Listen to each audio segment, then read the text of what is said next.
Hi guys, Dirk. Well, here's 3 chiller trailers we built for one of our mining clients.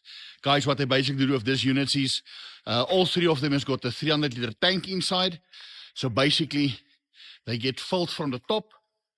They fill them with 300 liters, and then they plug them in, and then they take water to the different sites on the mine.